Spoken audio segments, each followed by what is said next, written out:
Mike with DRUMline. I'm here with Stanton Moore. Right on. Amazing drummer. Does a lot of jazz, New Orleans funk. You're here with Galactic tonight, and you Yep. just finished up with Mardi Gras, so tell us about that. Oh yeah. Well, Mardi Gras for me is one of the busiest times of year. I every year wind up playing the Saturday before Mardi Gras, which is a big night, and we play that at Tips, and then I played Lundi Gras, which is the Monday night before, and that is one of the biggest nights of the whole year for New Orleans. So we started about midnight 30 or about 1 a.m.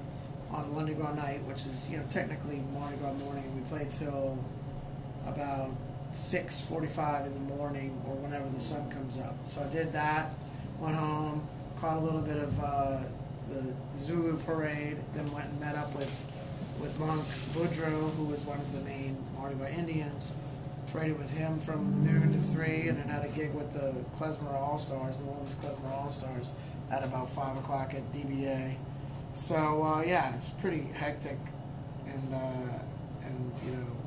activity, music-filled time in New Orleans, and so for me, it's always got crammed up with lots of stuff going on. So. You just got through with NAMM, and now you got to deal with me after working all day, setting up your kit. Yeah. Giving a lesson, having sound check. You got a show tonight, so we're going to get out of here pretty quick. Yeah. You need a nap. Yeah, I'm going to need one. I want to ask you real quick about your Crescent Cymbal Company. Yeah. You can say what you want about that, but I saw that at the show. Yeah, well, Crescent Cymbals is me, Jeff Hamilton, Michael Vosbein, and we are a company that we're operating as the U.S. distribution of Bosphorus cymbals, and now we have now started our own cymbal brand, Crescent Cymbals. We are designing the cymbals ourselves and hand selecting artists that we want to work with, and it's really an exciting process. So we're really kind of starting a new cymbal company, and we're really happy with the cymbals that we're having made. We have our own factory in Istanbul, Turkey, and we really are happy with what's been being made for us over there. So it's exciting. Well, Crescent was from the Istanbul. You guys went there historically 5,000 years ago. The cymbals were made there.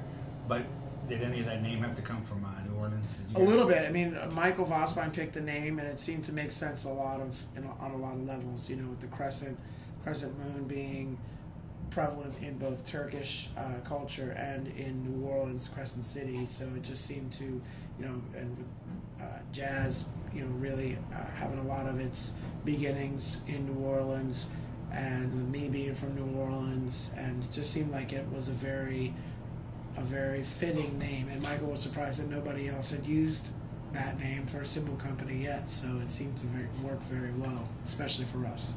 The one thing about New Orleans music, people know some of the guys, Harry Connick, Wynton Marsalis, but it seems like you guys are kind of spreading that a little bit more. That like your music's really catching on everywhere, and the Carnival Electricos album you have, that's even reaching down to Brazil. Yeah. And so can you explain a little bit maybe how you see your music out there, not so much regionalized anymore, but maybe spreading throughout the country and different places? Well, when we got started playing, we were very drawn to a lot of the classic funk and New Orleans music, such as the Meters and Dr. John and the Professor Longhair, the Mardi Gras Indians, the Wild Magnolias, the Golden Eagles, the Wild Chapatulas, all these different, the brass bands, the Dirty Dozen and the Rebirth Brass Band.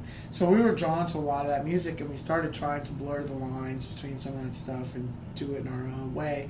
And then we started to also allow some of the more modern influences to start to permeate what we're doing. So loops and different effects and samples and all these kind of things.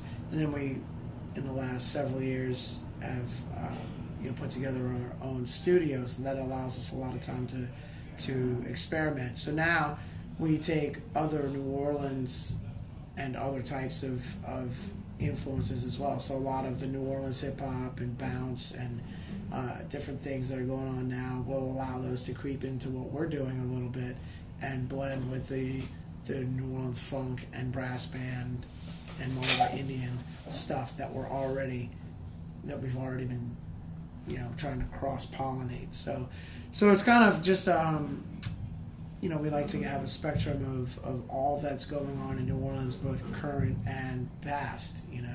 You mentioned Carnival Electricos, and we had.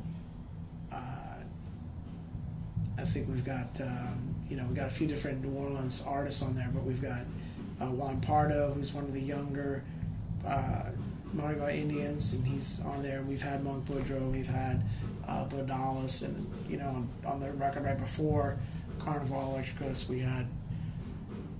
it was called Yakame, and we had Alan Toussaint and Irma Thomas, and all these New Orleans luminaries who are also mixing with Katie Red and Sissy Nobi and Big Frida, who are all these modern bounce artists. So you get the all these different things that are happening in New Orleans, and we're just trying to put them all together and have them cross, mix and mingle and come up with new approaches to New Orleans, not just locked in the tradition, but very aware of the tradition and trying to carry it forward.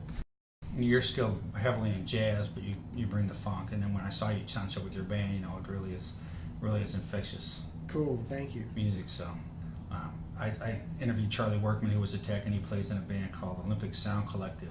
And they said, I was like, what kind of music is that? And he's in Seattle, and he said, New Orleans funk. Nice. So, Very cool. So it's just like it's popular there. Yeah. So you guys are spreading it. Yeah, it's a very infectious, genre of music, and you can go in a lot of different directions with it as well, and then you can find an audience for it in a lot of different places. I just got back from Japan with Leo Nocentelli, who's the original guitar player for the Meters, and in just a few months before that, I was there with Galactic. So that's two different New Orleans projects I was in Japan with in the last 3 months. So. I noticed you mentioned Zigaboo earlier. I interviewed him briefly at the What a Gentleman. Oh yeah. Briefly at the NAMM show. Yeah, I love Zig. And he was an influence on you, I guess. Oh yeah, huge influence. I mean, one of the biggest influences on me for sure.